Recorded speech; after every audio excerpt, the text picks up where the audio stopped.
Welcome to my 12th Harry Potter review. I'm John Barry, and today I'm reviewing the film adaptation of the 6th Harry Potter book, Harry Potter and the Half-Blood Prince. Before I continue, if you have not yet seen my reviews of the book, please follow the link in the cards or in the description. And if you have not yet seen my reviews for the rest of the Harry Potter books and films, please follow the playlist in the cards. And my question for you today is, what did you think of Harry Potter and Half-Blood Prince's film adaptation? To begin with, I prefer the book, pure and simple. This may be one of my least favorite film adaptations for Harry Potter yet. But before I get into what I want to discuss, the opening sequence of the film. While I enjoyed seeing the filmmaker's interpretation of the bridge collapsing and Ollivander's kidnapping by the Death Eaters, I missed the interaction between the Muggle Prime Minister and the Minister of Magic, but I was perplexed by the filmmaker's interpretation of Dumbledore going to retrieve Harry from the Dursleys, or the lack of the Dursleys as the film made it out to be. It was weird and made no sense in the context of the story, and how Harry must visit the home of his mother's sister and still call it home till he comes to age, in order to be protected by the bond of blood charm that furthers Harry's mother's protection of him from her sacrificial death. The film has simply glossed over it. Plus, how would the Weasleys not know that Harry was going to spend the rest of the summer with them? Because, one, Dumbledore told them in the books, and two, he seems like he does that every summer. It makes me wonder, did the filmmakers even read the first few chapters of the book? Though I did like how the film had to be Ginny to realize that Harry had come to the Burrow, and how it set up when Hermione smelled Amatoa, or the love potion, she smelled mint toothpaste, connecting how when Harry arrived at the Weasley, Ron pointed out she had a little toothpaste on her, because in the book, we do not get to know the three things she smelled from the love potion. We only get the first two, thus we can only make an assumption. That was one thing I liked how the film did it, but there are still many reasons why this might be my least favorite film adaptation. But let's begin with the shortening of the Quidditch subplot, as the film only used Quidditch to demonstrate the effects of liquid luck, or the effects if you believe that you had some. And also set up that Hermione has feelings for Ron. That's like all they used it for, to further the romantic subplot. And that's not what the Harry Potter books were truly about. They were more about a mystery, not so much romance. They had it, but it was not the focus. But the film is treating it like it was the focus. The film also totally wrecked the development of Harry and Ginny's relationship, and the film totally skipped over Ginny breaking up with Dean Thompson. They simply alluded to the relationship not going well. As I said, did the filmmakers even read the book? They obviously prioritized something totally different than what J.K. Rowling prioritized when she wrote the book. There's a total disconnect with these two, with the book and the film adaptation in this case. To put that simply, the filmmakers totally rewrote Harry and Ginny's relationship so that it would be more in line with teenage romance movies. But it still leagues better than the romance between Anakin and Padme in Star Wars Episode 2 Attack of the Clones. Still leagues better.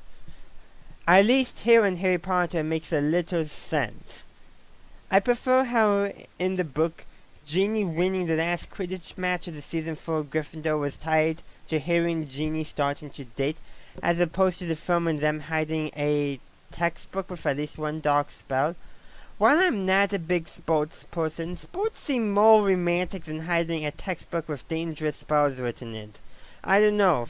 Someone told me, yeah, it was because she won a game of sports that we got together. Sounds much more romantic than something, yeah, we went to hide a textbook. That does seem very anticlimactic and non-romantic. And if you seem to be prioritizing romance over mystery as the filmmakers have, they chose a very poor way of showing that in this case. Well, the rest of the book seems to, or not the book, the film seems to showcase and prioritize romance over story. Here it seems like they forgot what they were doing, which is even worse, that they forgot themselves what they were doing and made their own thing even worse. And it was already totally not what was in the book to begin with. This is, I think, maybe even the worst film because of that real disconnect. And speaking as a textbook, I greatly prefer the reason why Harry had to hide it and how he did it as it was presented in the book. The fact that he had to hide it from Snape and the Room of Requirement simply presented itself as a hiding place in a moment of desperation. Why the film did not do that in its adaptation, I do not know, as I believe the book version would have made for a nice action sequence. Plus, I wish the film spent more time on Harry, Ron, and Hermione wondering who the Half-Blood Prince was, and not being able to find it out, because while the reveal of the Half-Blood Prince being Snape was present in much the same circumstances in both the film and the book, I felt like the film's reveal was not as dramatic of a solution because there was not a huge focus of the film.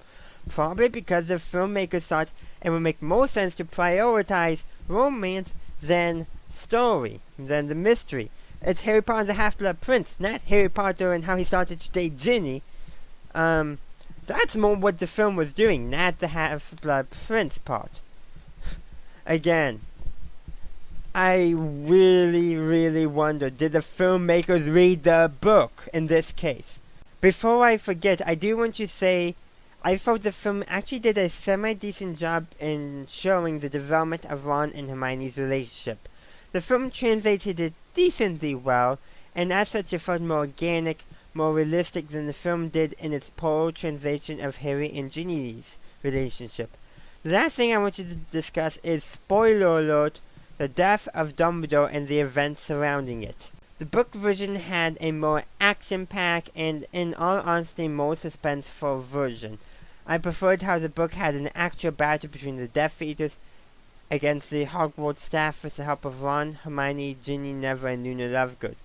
But the film acted like it was nothing going on. It was bland, blah, boring, to be honest. There was nothing to lure Dumbledore to the astronomy tower. The film made it seem much more coincidental rather than the deliberate, but poorly planned plan on Draco Malfoy's part to kill Dumbledore.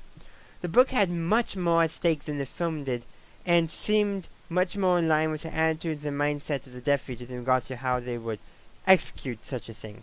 But I did like how the film has Snape deliberately not mention Harry to the other Death Eaters, giving the audience either a subtle hint that despite Snape being about to kill Dumbledore, he is still working against Voldemort, or just making them more confused on Snape's loyalties. Additionally, did the filmmakers not read Hogwarts a history, because you cannot operate in and out of Hogwarts. The only time you are allowed to do so is when you're learning to operate and disapparate. And then in the book they only did it within the Great Hall itself, so you couldn't operate from the Ministry of Magic into the Great Hall, I'm guessing, because the surrounding parts of Hogwarts still you couldn't operate. So yeah, they contradict everything in the book though, because you cannot operate into and out of Hogwarts. It's stated by Hermione extremely often. The only people who can are house elves, and there was no house elves in this scene. So they broke canon, but the films are not part of the Harry Potter canon anyhow, so let's just gloss over this and end with my last thought. Why the film did, well, totally skipped the funeral of Dumbledore. They totally skipped it, and I wish they hadn't. I wish they had included it, as it would have made an equally somber ending to the film, and maybe they could have made it one last display of the peculiarities of Dumbledore with his final wishes. Plus, I would have given anything to see Hagrid's half-brother in a suit. Therefore, that concludes my review of Harry Potter and the Half-Blood Prince. To summarize, the film adaptation is not the best adaptation so far, and probably the worst film so far.